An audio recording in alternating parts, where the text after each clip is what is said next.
नमस्कार. आज आपण संशोधन या विषयावर चर्चा करणार आहोत. तर संशोधनाबाबतीत आज चर्चा करण्यासाठी आपल्याकडे दोन तज्ज्ञ व्यक्ती आलेल्या आहेत. डॉक्टर अरविंद जोशी, नमस्कार, कोल्हापूरमधून आलेले आहेत, आणि डॉक्टर विद्या नाईक, नमस्ते. नमस्कार. तर सर, मी तुम्हाला असं विचारते की संशोधन म्हणजे काय? पटकन संशोधन म्हणजे काय हे व्याख्येत आपल्याला सांगता येणार नाही, कारण आपल्या नित्याच्या व्यवहारामध्ये आपण ते करतच असतो. हरवलेली वस्तू एखादी शोधणं, हरवलेला रस्ता शोधणं, हरवलेले पत्ते शोधणं, हे सगळं आपण करतच असतो. आता हे करत असताना जर आपण शांतपणे जर विचार केला तर आपण कोणकोणत्या प्रक्रियेमधून गेलो हे जर नेमकं आपण जर काढलं तर आपल्याला असं दिसून येईल की आपण एका ठराविक पद्धतीनेच जात असतो. आणि म्हणून संशोधनाला आपण फारसं दबकून न जाता संशोधन म्हणजे काय हे आपण समजून घ्यायला पाहिजे. खरं सरांनी जसं आता सांगितलं की आपण दैनंदिन जीवनात संशोधन करत असतो, फक्त त्याला एक वेगळी किंवा अशी शास्त्रीय अशी बैठक त्याला नसते.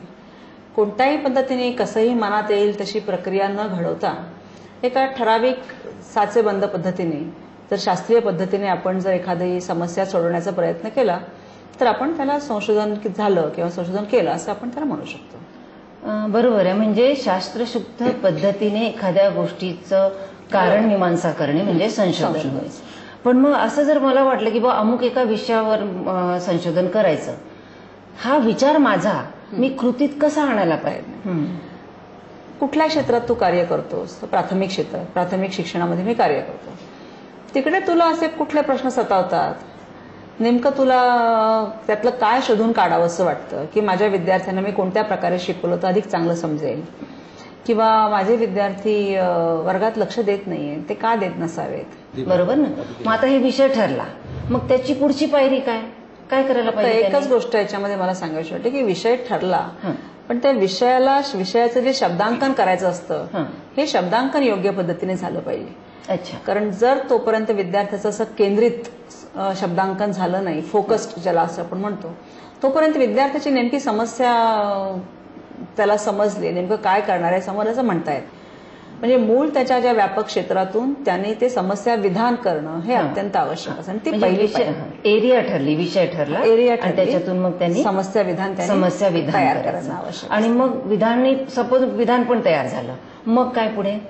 नाही, नुसतं विधान तयार होऊन उपयोगाचं नाही ना. कारण विधान ठरल्यानंतर आता हे विधान आपण कशासाठी केलेलं आहे तयार, म्हणजे त्याची उद्दिष्ट काय आहे, त्याच्या परिकल्पना काय आहे, त्याची काही चल आहेत का वगैरे, या सगळ्या या प्रोसेसमधून त्याला जावं लागतं.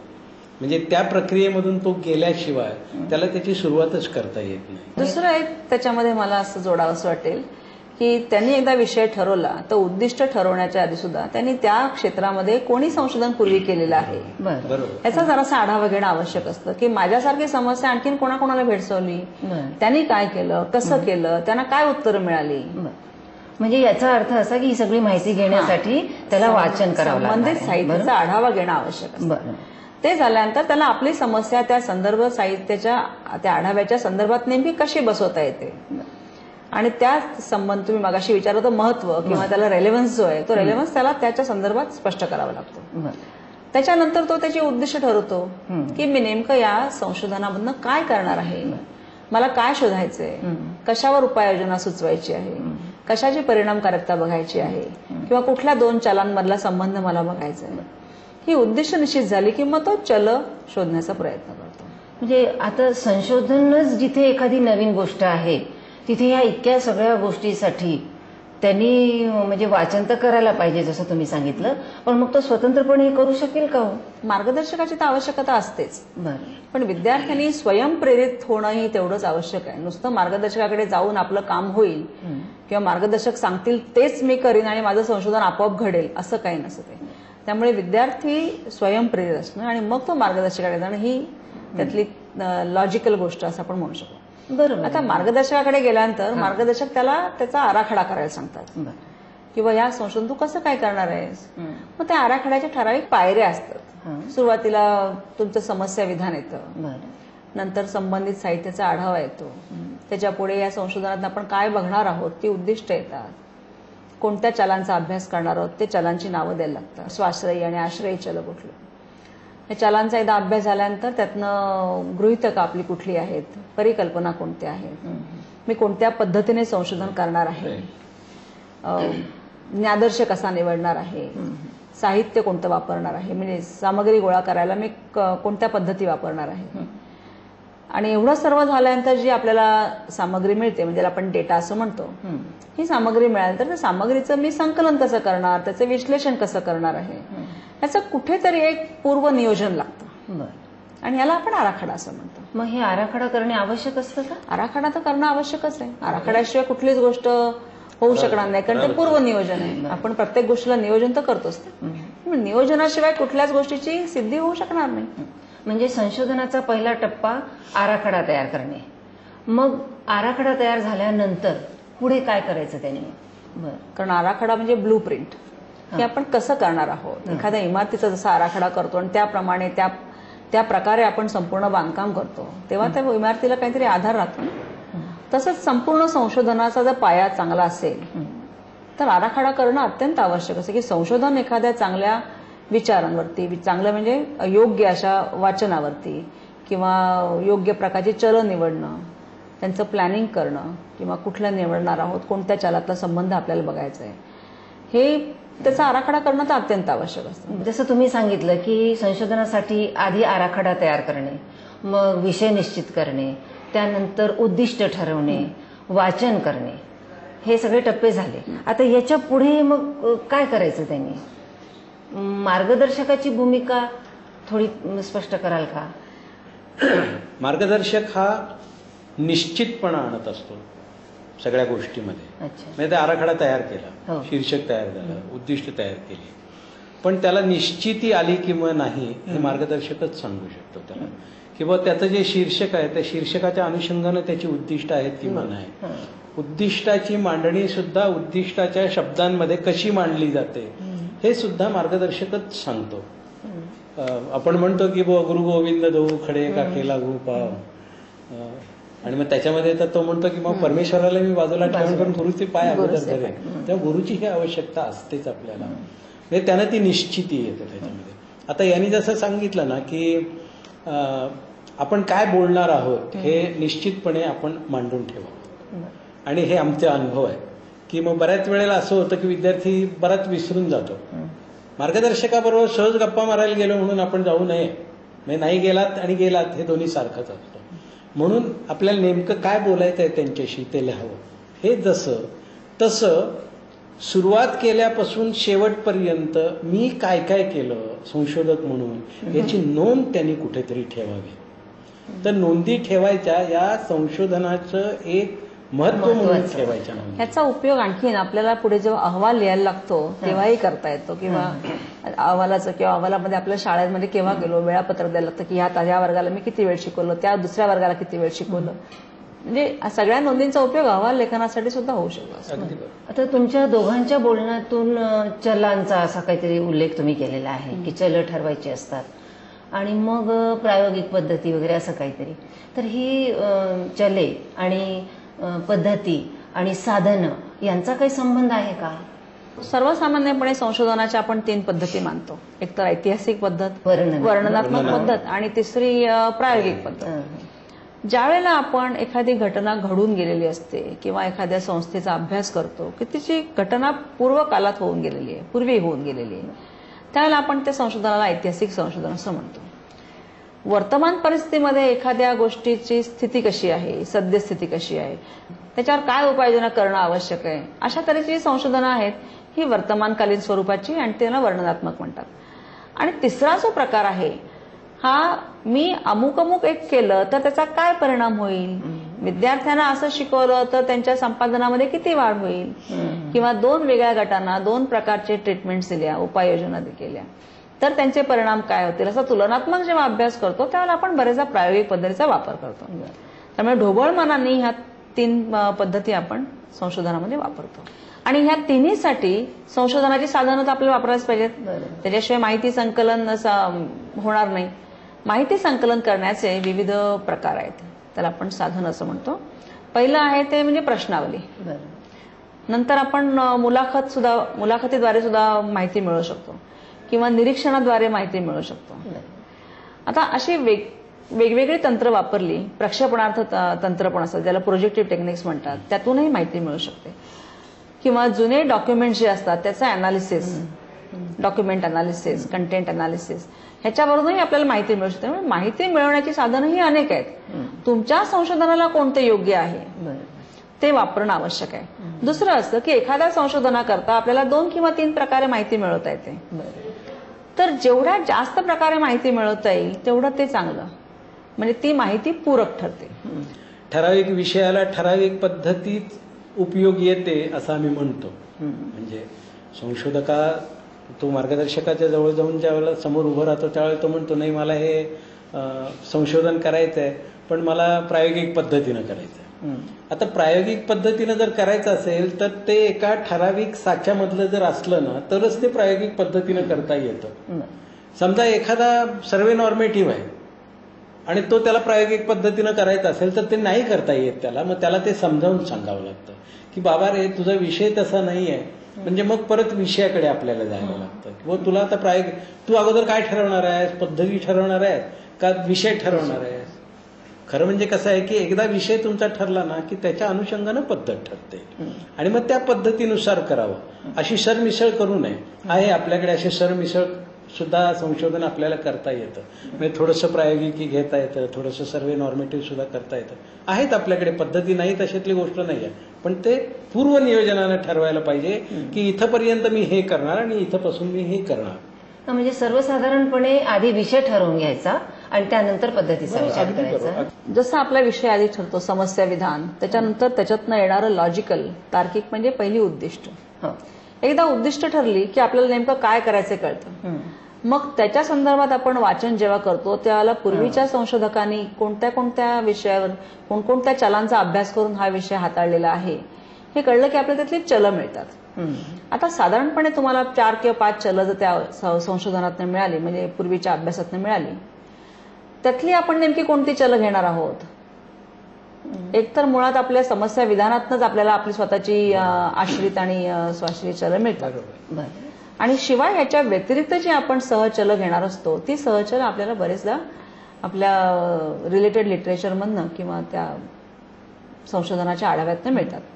एकदा चलं निश्चित झाली की ते चलांचं मापन करणारी आपल्याला साधनं घ्यायला लागतात. अच्छा, म्हणजे जसं चल आपण निवडलं असेल त्याप्रमाणे साधन असतं. कारण चलांचं मापन केल्याशिवाय त्याचा आपल्याला डेटा मिळणार नाही. मग मापन करायला आपल्याला साधन तर पाहिजे. मग ते मापन करण्यासाठी योग्य साधन निवडणं, म्हणजे हे सगळं त्या समस्या विधानातनं आपोआपच बाहेर येत जातं. अगदी बरोबर. म्हणजे ती अशी शृंखलाबद्ध साखळी आहे. आणि मग संशोधन ज्याच्यावर करायचंय, म्हणजे आपण बऱ्याच गोष्टी बोललो, चल, साधन वगैरे, मग काही नमुना निवडावा लागतो. हो, असं पण म्हणतात. हो, निश्चित. कारण आपण कोणावर संशोधन करणार आहोत. मी माझ्या शाळेतल्या मुलांच्यावर करणार आहे का मुलांच्या पालकांच्याकडनं काही माहिती घेणार आहे का शाळेच्या वेगवेगळ्या शाळांच्या मुख्याध्यापकांच्याकडनं माहिती घेणार आहे. तेव्हा माझ्या माहितीचा स्रोत जो आहे, मी कोणाकडनं माहिती घेते त्याला आपण सध्या या क्षणाकरता नमुना असं म्हणू. किंवा माझा यासाठी नमुना किंवा ज्ञादर्श कोण आहे. तो ज्ञादर्श निवडला की त्या ज्ञादर्शावरती आपल्याला साधनं देऊन ज्ञादर्शाकडून त्या साधनांची उत्तरं घ्यायला लागतात. त्याला आपण सामग्री असं म्हणतो. म्हणजे ती माहिती जी आहे ती आपण ज्ञादर्शाकडनं नेहमी घेत असतो. आता जसं तुम्ही सांगताय सुरुवातीपासून की एक क्रमबद्धता असते, श्रृंखला असते, असं तुम्ही सांगताय, तर मग ह्या ज्ञादर्श निवडण्याच्या पण काही पद्धती असतात का? सामान्यपणे वाचनात आपल्याला जनसंख्या हा शब्द दिसतो, पॉप्युलेशन. जनसंख्या म्हणजे त्या गटामध्ये येणारे सर्वजण, पण सर्वांचा काय आपण अभ्यास करू शकत नाही, सर्व पॉप्युलेशनच्या, सर्व जनसंख्येचा. मग आपण त्यातले थोडे निवडतो. ही जी जनसंख्याची सर्वसामान्य जी कल्पना आहे की लोकसंख्या, तशा अर्थात नाही. तसं नाही. समजा मी असं म्हटलं की मला 8वीच्या मराठी माध्यमातील 8वीच्या विद्यार्थ्यांवरती संशोधन करायचंय नाशिक जिल्ह्यातलं. मग नाशिक जिल्ह्यामध्ये ज्या ज्या शाळा आहेत माध्यमिक शाळा मराठी मीडियमच्या, त्याच्यामध्ये 8वीच्या वर्गात शिकणारे सर्व विद्यार्थी हीच माझी जनसंख्या झाली. आता सर्व विद्यार्थ्यांच्याकडनं काही मला माहिती मिळणं शक्य नाही, म्हणून मी ठराविक शाळा घेते. किंवा ठराविक शाळेतले ठराविक विद्यार्थी घेते. मग हे जनसंख्येतनं ज्ञादर्श निवडणं हे सुद्धा एक तंत्र आहे आणि हे सुद्धा शास्त्रीय पद्धतीनेच झालं पाहिजे. जर तुम्ही मनाला येतील ते जर ज्ञादर्श निवडले तर तुमच्या संशोधनाचे निष्कर्ष जे असतात ते बायस्ड होतात किंवा ते पूर्वग्रह दूषित होतात आणि त्याच्यामुळे येणारे निष्कर्ष चुकीचे, त्याच्यामुळे घेतलेले निर्णय चुकीचे. तसं होऊ नये म्हणून ज्ञादर्श निवडणं हे अगदी जोखमीचं आणि जिकिरीचं काम आहे आणि ते योग्य प्रकारेच झालं पाहिजे. मग अशी आपण म्हणालात की गुरु गोविंद उखडे हे जे तुम्ही उदाहरण दिलं, तर संशोधन करणाऱ्याने सतत मार्गदर्शकाच्या सानिध्यात राहावं का? नाही, कारण काय आहे की जिथे जिथे आपल्याला अडचण येईल ना तिथे तिथे आपण मार्गदर्शकाकडे जावं आणि प्रामाणिकपणाने सांगावं की बस सर मला तर इथे अडचण आहे. साधं उदाहरण देतो मी आपल्याला की आपलं हे सगळं ठरलं आणि एक प्रश्नावली तयार केली आणि आता प्रश्नावली आता ती त्याला जी त्यांची काही जनसंख्या किंवा न्यायदर्श ठरला असेल, सॅम्पल ठरला असेल, त्या सॅम्पलवर त्याला ती द्यायची आहे. आता ही देत असताना काय असतं की मार्गदर्शक सांगतो की एकदम सगळ्यांना काही देऊ नको रे तू, एक 5-7 लोकांना दे आणि त्याप्रमाणे काही तुला त्याच्यात बदल करायचे असतील तर ते बदल कर.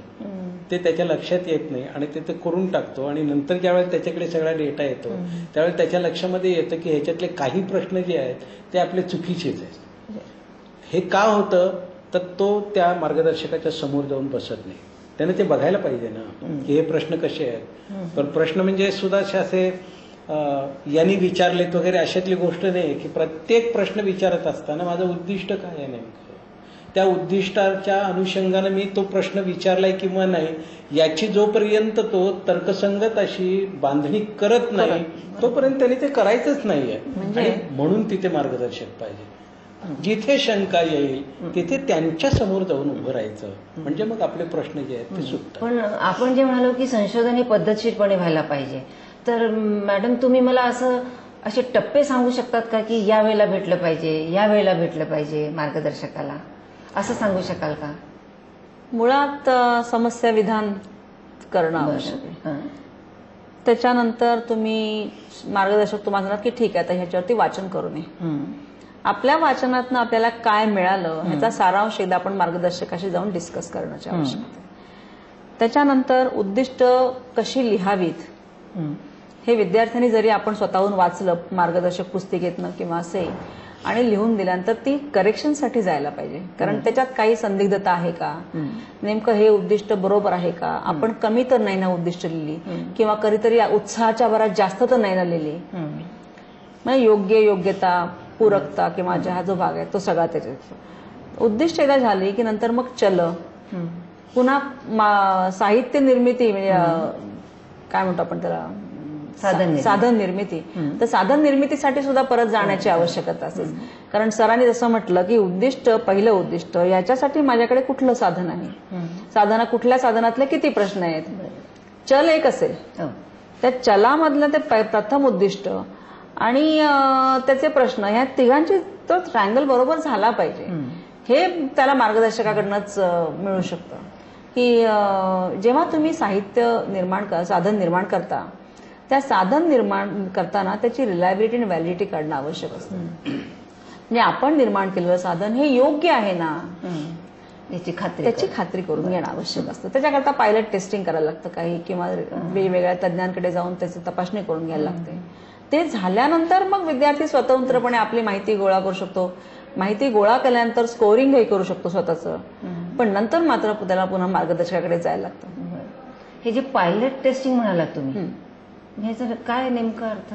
ह्याच्याकरता मी लहान एखादा गट निवडते मी आणि त्या मुलांना ती प्रश्नावली दिली.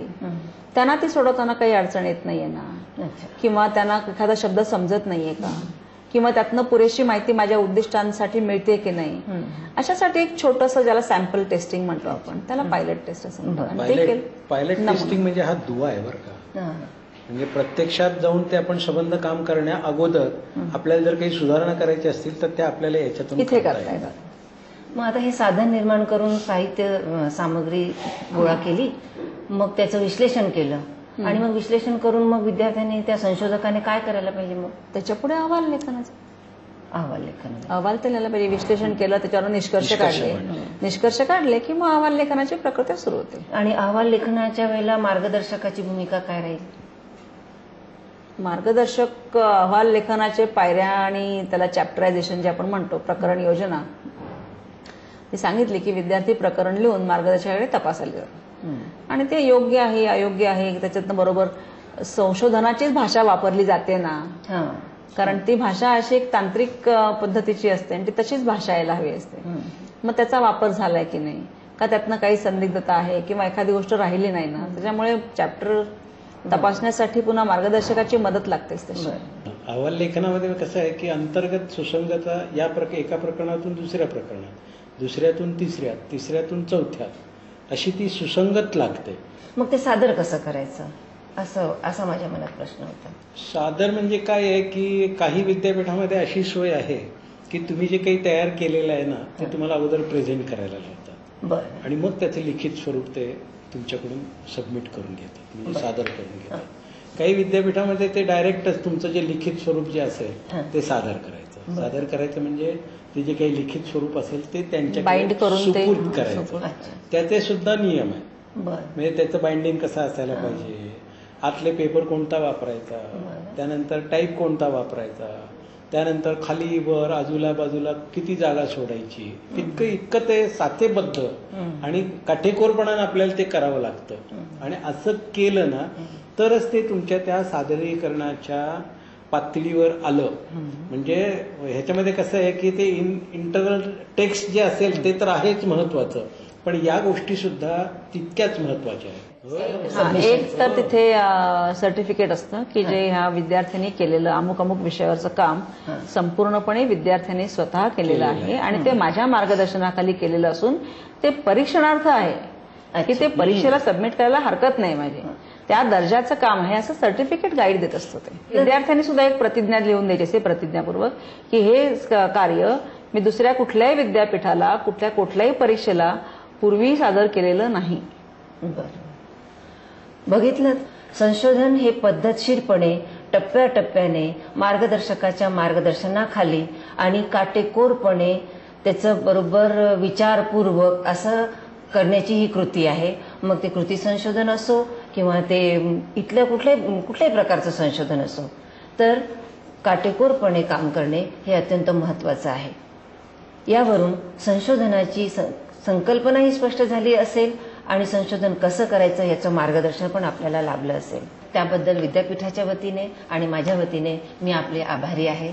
नमस्कार.